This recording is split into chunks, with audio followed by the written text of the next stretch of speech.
Estamos reunidos na sede da Federação Paranaense de Futebol para realizar um sorteio para os jogos da primeira divisão que acontecerão nesse final de semana, atendendo a Lei Federal 13.155. Lembrando sempre que serão escolhidas 3 bolas pares, 3 ímpares, 2 primeiras serão descartadas e a terceira que vai indicar os árbitros que trabalharão. Eu pediria agora ao companheiro Anderson que fizesse a leitura dos árbitros previamente escolhidos. Jogo: Foz do Iguaçu e Paraná Clube. Coluna 1, José Mendonça da Silva Júnior. Coluna 2, Rogério Menon da Silva. Jogo: PSTC e J. Malucelli. Coluna 1, Eduardo Elias Melec. Coluna 2, Everaldo Lambert Modesto. Jogo: Toledo com Curitiba. Coluna 1, Rogério Menon da Silva. Coluna 2, Eduardo Elias Melec. Jogo: Londrina com Atlético Paranaense. Coluna 1, Livro Melo Souza Júnior. Coluna 2, José Mendonça da Silva Júnior. Então, na sequência, eu pediria a nossa colega no trabalho que escolhesse 3 pegas pares e 3 ímpares, colocando-as no globo. A primeira par. Mostra para lá. Até 40. 40.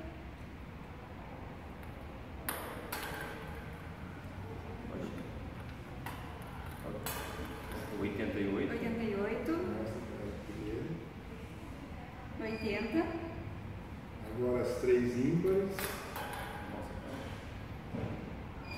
79. 51. 29. Exato. Agora, as 2 primeiras serão descartadas.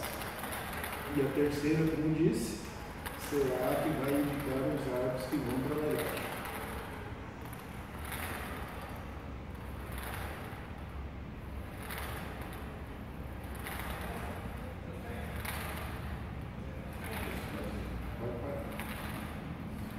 Isso. A primeira a ser descartada, então. 40. Bem, pode deixar do lado aqui.